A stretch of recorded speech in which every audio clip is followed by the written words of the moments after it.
Are video game adaptations TV's newest trend? This is Common Sense Explains.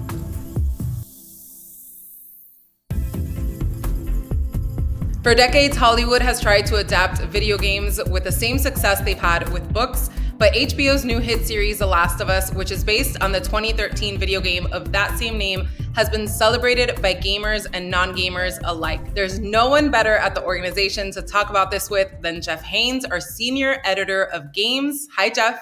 How's it going, Lorena? Great. So let's talk about The Last of Us. What is this series about? The Last of Us is a series that's set in a post-apocalyptic America where a mutated cordyceps virus has taken over and infected a large amount of the population. It's almost like a zombie movie, but with real-world aspects. There actually is a cordyceps fungus that takes over animals and can direct them to do basically whatever it wants to spread the fungus around.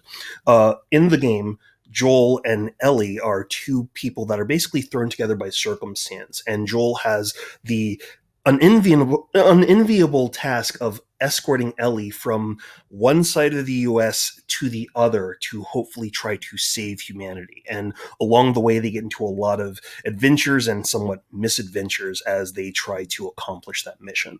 So the show has already developed a huge fan base, but why have video game adaptations historically flopped?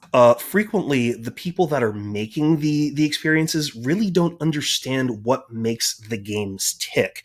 What you have in The Last of Us, at least with the HBO adaptation, is the creative director of the game, Neil Druckmann, is also one of the executive producers, as well as the fact that the game itself was made with, in some cases, a cinematic lens or scope with every single cutscene and shot. So for the show, a lot of the scenes that you see, the dialogue is lifted directly from the game line by line. Some of the camera angles are lifted shot for shot from the game. They really have transferred over exactly what you could play in the game to the TV show. And in the cases where they've made a few deviations within the script or within the story, they've made it so that the story could be improved or expanded upon in ways that the game probably wouldn't, because you're focusing much more on the interactivity between the game and the player. Because it's a TV show, they can actually go into a couple of different angles or stories and allow that to bloom and grow in a more natural way that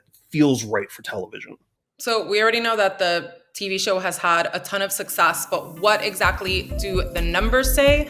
Let me explain. Based on the post-apocalyptic video game of the same name, The Last of Us quickly became a massive hit for HBO. The first full week after its January 15 premiere, The Last of Us amassed 837 million minutes watched, beating out House of the Dragon. The following 3 episodes that aired after the premiere each delivered record-breaking viewership. And that's a really big deal because it does not tend to happen. HBO's major shows like Game of Thrones, The White Lotus, and Euphoria all lost viewers throughout the first few episodes. So it wasn't a shock when HBO renewed The Last of Us for a second season so soon after the premiere. What do you think adaptations like The Last of Us do for gaming? Do you think that they're actually driving the fans of the show to play the video game?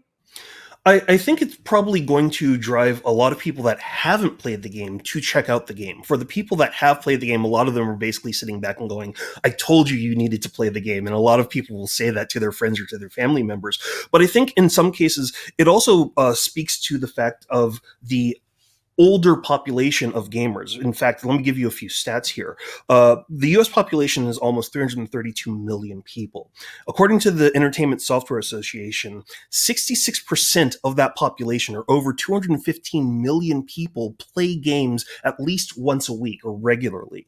Now, of that number, 75%, or over 161 million people, are over the age of 18. And the average age of a gamer is 33. So people that are playing these games, looking for these experiences, are looking for the more mature, more emotional, deeper experiences that you'll find. And shows like The Last of Us are highlighting the fact that those game experiences are out there, meaning that people that are looking for those kinds of deep emotive experiences that they'll see on television will really enjoy playing them on a gaming console or on a PC. So there's some key differences between the series and the video game, mostly the diversity and the representation that we see in the show. But you're saying that it's not really enough for the industry. Why is that? Well, let's acknowledge one very specific point. The Last of Us really is kind of a watershed moment in many ways because they do have a number of characters, especially that you're seeing within the show, that are embracing some of the diversity. In fact, there's certain characters that have really excelled. Partially because they're not doing traditional casting. The fact that you have Pedro Pascal or Gabriel Luna or Rutina Wesley in some very key roles within the show, which are not exactly what you find within the video game, highlights the fact that you can indicate or you can include people that aren't necessarily going to fit the traditional mold. The same thing can be said for the character of Sam, who in the TV show is deaf. In the video game, he's not. So they're adding a lot of different elements to the casting for the TV show that you're not finding in the game. Unfortunately, while the game also highlights a lot of spaces or groups that aren't necessarily always included, such as LGBTQ characters or some minorities, one of the issues that the gaming industry is still coming to terms with is that they don't frequently have a ton of these characters front and center in a lot of titles. In fact, if you look at the past few years, there really have only been about 3 games per year that have been AAA or very big budget titles that have had somebody that's been an LGBTQ character as a playable or protagonist or as a main character in the lead. And that's, given the fact that it's 2023, that's really, really shallow. The same could be said about people of color or female protagonists that are leading games. The industry's come a very long way, especially because we're in the 9th generation of console systems and PCs, but it still has a lot further to go. And what do you think they can do to take it that step further? Well, one of the obvious things, of course, is to add a lot more of these characters front and center to help lead a lot of these titles. And frequently what you'll find is a lot of the stories that are being told about people of color, about women, about LGBTQ characters, they exist, but a lot of them are frequently found in indie titles. And sometimes some of the bigger players, the Microsoft, Sony, EA, they'll surface these titles up, but they'll have it as part of an indie showcase or something that might be an originals, something that's one of the side projects, and they'll get a certain amount of news and elevation, but then they won't necessarily get the same budgetary push or marketing push unless they really are a breakout star, which kind of leaves them to hidden gem status.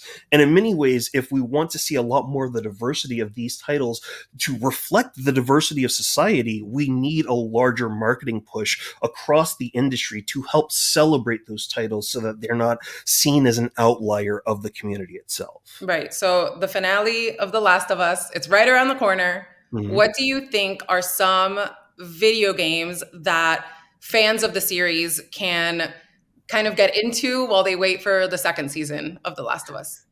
That's a great question. And the most obvious one would be to check out The Last of Us Part 2, which is obviously continuing the story of Joel and Ellie along after the events of Season 1. And obviously, while that might sound like it's a spoiler, you do have an idea that there is a sequel to that game. But if you're looking for something a little bit different or looking for something that is just as emotional, you could check out Telltale's The Walking Dead Definitive Collection, which, again, it's a zombie story, but the heart of the game, by and of itself, really is the emotional connection between people and the fact that the characters remember all the choices you make, all the decisions you have, and it really does set up, at times, the tension between individuals, which sometimes can be just as harmful, if not more deadly, than these zombies themselves.